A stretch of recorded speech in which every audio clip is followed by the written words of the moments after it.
Sou a Regina Maia de Souza, trabalho no Laboratório de Investigação Médica, LIN 46, e trabalho com leishmaniose. Eu vou falar um pouquinho sobre os avanços no diagnóstico. Declaro não possuir conflito de interesse. Então, as leishmanioses são causadas por um protozoário da ordem Kinetoplastida, da família Trypanosomatidae, do gênero Leishmania, e subgêneros Leishmania e Viania. Ela possui duas formas evolutivas, as formas promastigotas, que são encontradas em cultura e são as formas infectantes da doença, e as formas amastigotas, que são as formas intracelulares. Já foram identificadas cerca de 53 espécies de Leishmania, sendo que 30 parasitam mamíferos e 21 delas são patogênicas para os seres humanos. Aqui no mapa, nós temos a distribuição das 21 espécies de Leishmania patogênicas para os humanos, sendo que o Brasil é a região que possui mais diversidade dessas espécies. Ela é uma doença com formas clínicas heterogêneas, que depende do estado imune do paciente e da espécie envolvida. Pode acometer os órgãos viscerais, e pode ser fatal se não tratada. E a leishmaniose cutânea, com úlceras únicas ou disseminadas, e podem levar ao acometimento mucoso por via linfática ou hematogênica após anos de infecção. E o que é necessário, então, diante desse cenário? Diagnosticar precocemente a doença, dar maior acessibilidade aos testes diagnósticos, tanto aos indivíduos imunocompetentes, co-infectados, Leishmania HIV, imunossuprimidos, transplantados e portadores de doenças autoimunes e assintomáticos. Promover pesquisa com desenvolvimento de medicamentos seguros, eficazes e acessíveis, bem como ferramentas de diagnóstico e vacinas.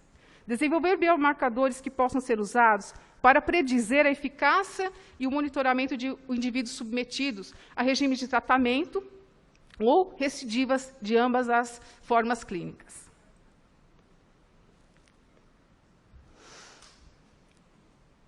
Existem vários métodos, né, de diagnóstico e pesquisa. Dos métodos diagnósticos, temos os parasitológicos, eles não discriminam as espécies. Os métodos baseados em proteínas, eles são capazes de discriminar todas as espécies e necessitam de cultura. Os métodos imunológicos,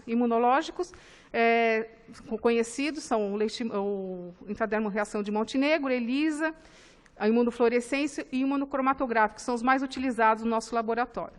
Também não discriminam as espécies e não necessitam de cultura. E os métodos moleculares vêm para aumentar a sensibilidade desses métodos já mencionados. Então, nós temos a PCR convencional, a PCR RFLP, que identifica as espécies, o sequenciamento, que ele pode sequenciar o genoma completo, fazer estudos de metagenômica e transcriptoma. A reação de PCR também quantitativa, real-time, ela detecta e identifica também as espécies, além de quantificar. Bom, dos métodos parasitológicos mencionados anteriormente, para a leishmaniose visceral, nós temos a punção de medula óssea, que é realizada em lâminas, né, feito esfregaço, para observação das formas amastigotas. Tem uma sensibilidade na medula de 50% a 80%, e no baço de 90% a 95%. Esse último não é aconselhável devido a hemorragias. Ele pode ser semeado também no meio NN, que é um meio bifásico, ele possui uma fase sólida, com agar e sangue de coelho desfibrinado, e um meio líquido, que pode ser o 199, o BHI, o Schneider, suplementados com soro fetal e antibióticos. Essa cultura ela é mantida por 30 dias e observada semanalmente para o crescimento das promastigotas. Possui uma sensibilidade não superior a 70%. Já para a leishmaniose tegumentar, o espécime utilizado são as biópsias ou escarificação da lesão, para a confecção de esfregaços, né, em print ou esfregaços, e posterior coloração também com panóptico rápido ou guinça, para observação microscópica das formas amastigotas. A sensibilidade é de 78% a 90%, mais ou menos. E vai depender também do tempo de evolução da doença, do tempo de lesão da doença. Pode ser semeado também no mesmo meio, para observação das formas promastigotas. Uma sensibilidade de 47% a 91%, dependendo da espécie envolvida. Conta também com os métodos histopatológicos, né, através de cortes histológicos curados com hematoxilina e eosina, com uma sensibilidade de 30% a 50%. E a imunistoquímica com anticorpos marcados com imunoperoxidase. Sensibilidade de 70% e 100% específico. Os métodos sorológicos incluem a imunofluorescência, que a positividade é dada pelo título de 1/80, e nos títulos igual a 1/40, recomenda-se uma nova coleta após 30 dias. Tem uma sensibilidade de 28% a 92%. O ensaio imunoenzimático ELISA, que pode utilizar antígenos brutos ou antígenos recombinantes. O mais utilizado é o recombinante 39, K39. A sensibilidade é de 88% a 99%. O teste imunocromatográfico, também utilizado para a leishmaniose visceral, uma sensibilidade de 67% a 100%. Os métodos moleculares vieram para aumentar a sensibilidade no diagnóstico. Nós temos a PCR convencional, reação em cadeia da polimerase. Ela tem alta viabilidade, segurança e confiabilidade. É aplicável em qualquer amostra biológica.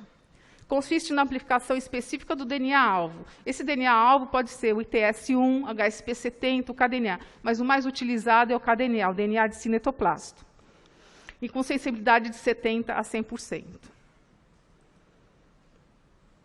Porém, a PCR convencional ela não tem a propriedade de fazer uma quantificação e fazer o segmento de pacientes em tratamento. Então, a PCR em tempo real ela vem para quantificar, detectar e identificar, através de análise de sinais de fluorescência, durante a amplificação, usando intercalantes como CyberGreen ou então TACMA.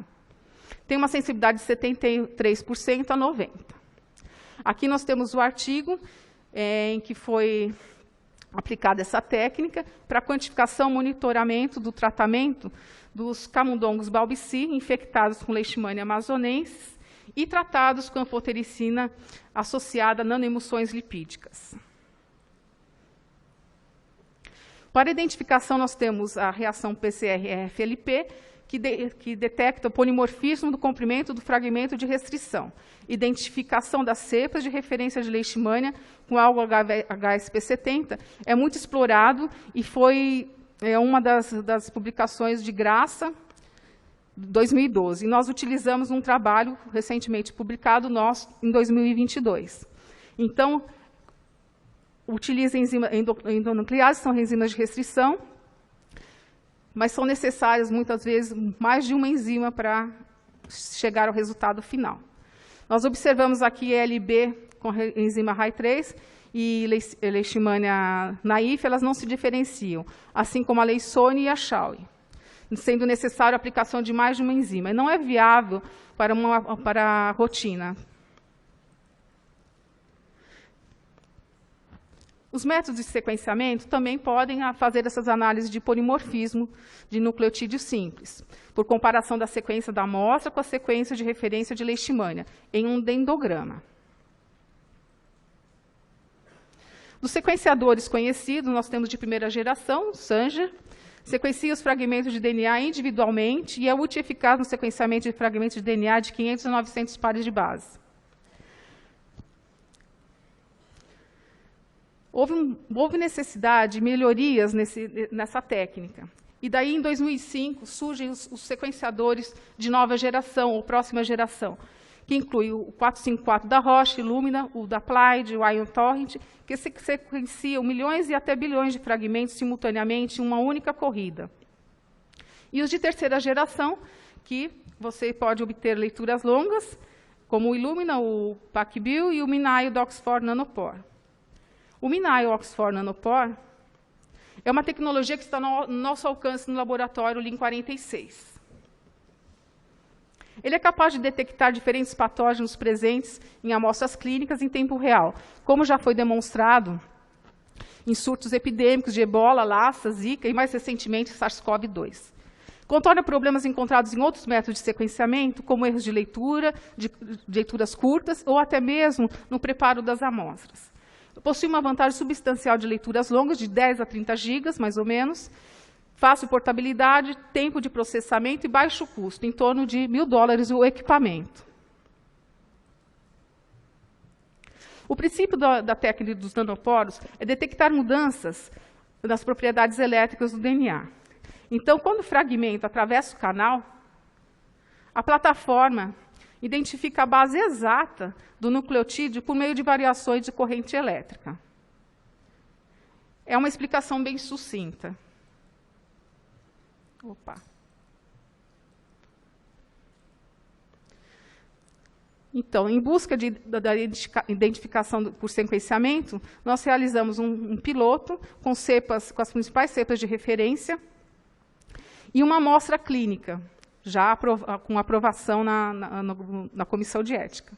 Essas amostras foram submetidas à extração com kit comercial da QIAGEN. E uma PCR foi realizada com o alvo HSP70, o mesmo alvo utilizado na RFLP para o nosso laboratório. Então, essa sequência, esse fragmento, ele fica entre 1.545 pares de base e 1.778 do gene HSP70, de 1.978 pares de base da região do cromossomo 28 de Leishmania medium, esse descrito por Graça, como havia mencionado anteriormente. Opa. Então, após a PCR, os DNAs amplificados foram normalizados para 10 nanogramas e as concentrações dosadas no equipamento Qubit e submetidos ao reparo de finalização, que seria inserção da cauda, limpeza dos barcodes e ligação dos adaptadores com kits específicos. E a biblioteca final foi preparada para o carregamento na Flowcell, no chip, né? E o sequenciamento foi realizado no MinIO e os programas utilizados foi o MinOw versão 20.10.3. Os dados gerados via USB foram transportados para a plataforma. E as sequências geradas FastQuick, elas foram processadas com um programa específico para gerar a sequência consenso. Então, aqui nós temos todas as espécies de Leishmania, para gerar a sequência consenso. Opa, desculpem. O alinhamento foi realizado com todas as espécies, né, frente à sequência consenso gerada de 234 pares de base. E o que nós observamos nos pontinhos pretos, né, é que essas são regiões conservadas entre as espécies. E aqui nós temos, em vermelho, todos os polimorfismos de nucleotídeos simples, substituições de bases para todas as espécies de Leishmania, sendo possível discriminá-las, sem a necessidade de cultura e sem a necessidade de enzimas de restrição.